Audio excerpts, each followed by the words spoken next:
مشايخنا.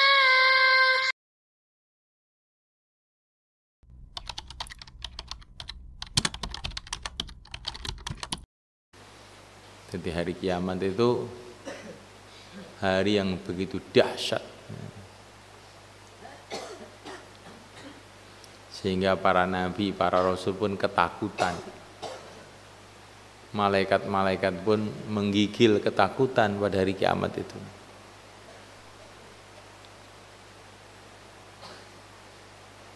Tapi ada orang-orang yang diamankan oleh Allah. Walaupun suasana genting, berat, tapi dia tenang aja.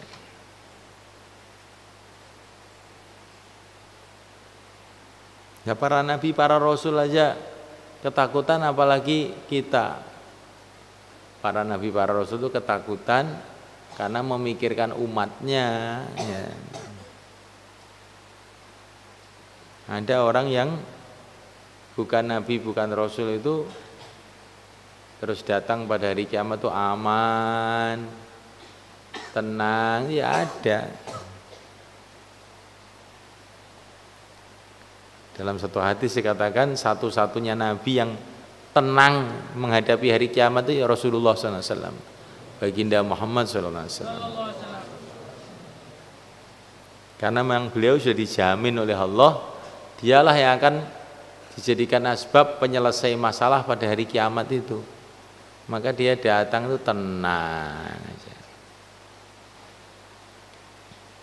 Orang pada minta syafaat kepada Nabi Adam. Nabi Adam mengatakan, oh saya nggak bisa, saya ini hari ini hanya memikirkan diri saya sendiri.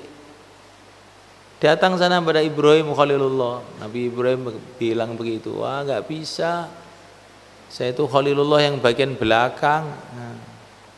Datang sama Nabi Musa sana, Kalimullah. Kalimullah juga bilang, oh nggak bisa. Datanglah kepada Ruhullah Nabi Isa. Terus Nabi Isa mengatakan, oh bukan bagian saya ini. Saya itu dulu di dunia disembah selain Allah. Saya malu kalau memberikan syafaat saya. Ya, Nabi Isa itu nggak punya salah apa-apa, yang salah umatnya sebetulnya. Ini karena dia didewa-dewakan, dijadikan Tuhan, sehingga malu memberikan syafaat. Datanglah kepada Sayyidul Anbiya, Nabi terakhir, Nabi Muhammad SAW, yang dia datang pada hari ini dengan keadaan aman, tenang. Semoga kita umatnya dapat bagian juga. Ketika orang-orang datang minta syafaat sama Nabi, maka Nabi mengatakan analaha, analaha. Iki bagi aku panjen iki. Iki panjen bagi aku. Wis pas. Kowe njaluk syafaatne aku wis pasti panjen bagi aku iki. Liya-liyane gak iso. Insyaallah. Begitu mulianya Rasulullah SAW di sisi Allah. Maka baginda Nabi sujud memuji-muji Allah dengan pujian yang tidak bisa diucapkan oleh siapapun. Ini pujian-pujian yang begitu indah. Ini sudah menjadi kebiasaan Nabi. Kalau beliau ini menghadapi masalah-masalah, memuji-muji Allah.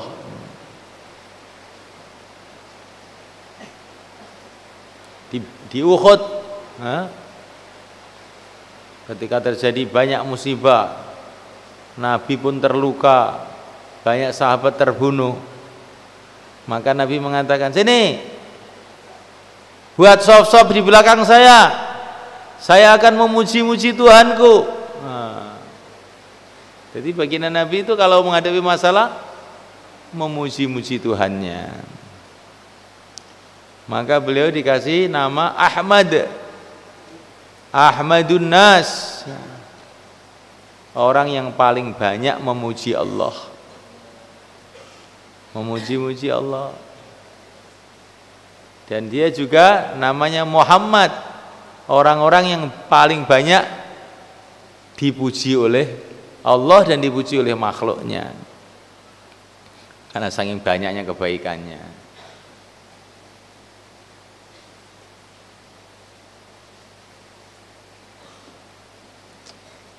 Nah, kalau kita menghadapi masalah-masalah yang pelit, sulit, repot, perbanyak memuji-muji Allah. Alhamdulillah, Allahumma lakal hamdu kulluhu wa lakal mulku kulluhu wa biyadikal khairu kulluhu wa ilaika yarji'ul amru kulluhu sirruhu wa alaniyatuh. Allahumma la mani'a lima a'tait wa la mu'tiya lima mana'at wa la radda lima qadait wa la yanfa'u dzal jaddi minkal jadd. Ya ilahal awwalin wa ya ilahal akhirin, ya ilahal anbiya'i wal mursalin, ya ilahana, ya maulana, ya sayyidana, ya sanadana, ya khaliqa anfusina. Kamu belajar memuji-muji Allah ya, itu penyelesai masalah. Kalau kamu nggak bisa panjang biaya, sudah, pujian yang terbaik pujian dalam Quran. Alhamdulillahi rabbil alamin, alhamdulillahi rabbil alamin, alhamdulillahi rabbil alamin. Nah, yang banyak. Nanti itu tiba-tiba masalah-masalah plong, selesai. Amalu ma syi'tum, beramal apa yang kamu suka. Innahu bima ta'maluna basir. Sesungguhnya Allah dengan apa yang kamu kerjakan adalah Maha tahu. Beramalah apa yang kamu suka. Sesungguhnya Allah Maha tahu. Sak senengmu Gusti Allah roh arep apa? Ini tahdid, ini adalah ancaman yang sangat berat.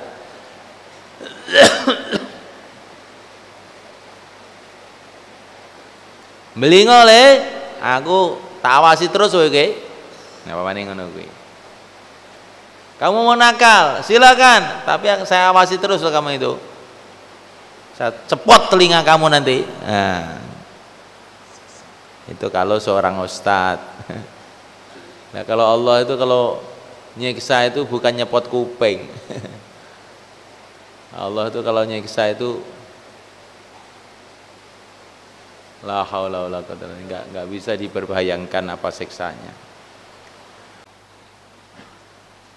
Menafsirkan Quran itu tidak sembarang tahu terjemahnya terus ditafsirkan, tidak.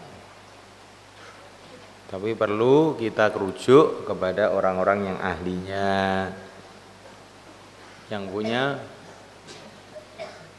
peralatan penafsiran yang cukup, bahasa Arabnya mendalam, ya,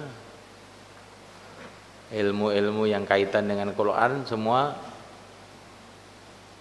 dia kuasai, ya, mereka rujuk kepada mereka.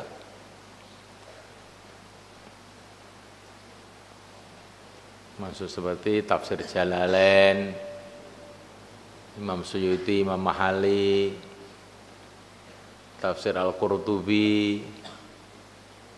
Ini tafsir yang berkaitan dengan ahkam, kaitan dengan fikih, kebanyakan membahas itu. Tafsir Qurtubi. Kalau berkaitan dengan ilmu kalam, tafsirnya Imam Fakhruddin Ar-Razi, Mafatihul Ghaib.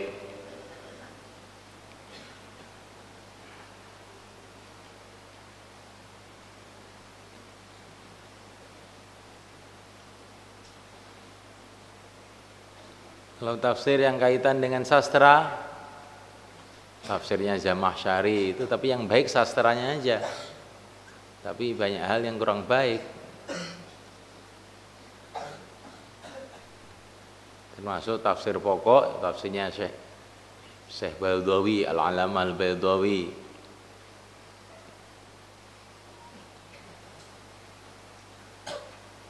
Jadi kita harus rujuk kepada ahli-ahli tafsir. Kalau tidak dikhawatirkan terjadi ilhad, nyeleweng, menafsirkan Quran dengan cara yang salah. Kalau sudah kita kembali kepada orang-orang ahli ternyata ada kesalahan, nah itu sudah kita tidak salah. Tapi kalau kita tidak mau kembali pada orang-orang ahli, kemudian memahami menurut mau kita sendiri, ya dosa. Barang siapa menafsirkan Quran dengan pendapatnya, hendaklah dia tinggal di neraka. Dengan pendapatnya yang tidak berdasarkan dengan ilmu-ilmu itu.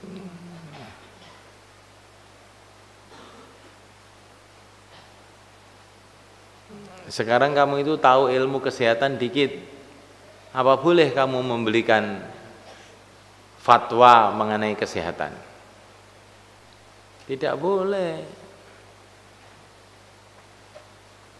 Kalau kamu membuka rumah sakit, membuka klinik, ngobati orang, kamu tidak punya ijazah kedokteran yang diakui, maka kamu ditangkap polisi.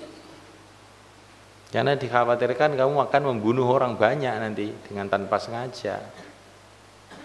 Nah, padahal mudorot yang diakibatkan oleh kedokteran itu kecil, paling mati. Mudorot yang ditimbulkan oleh kesalahan di dalam memahami agama jauh lebih besar karena neraka itu. Maka tidak boleh orang itu mengambil pemahaman agama sembarangan, harus hati-hati. Qurannya begini,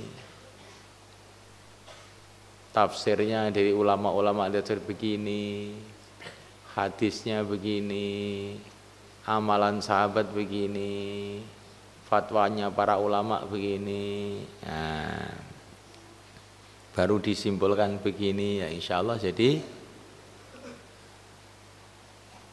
baik, lurus pemahaman.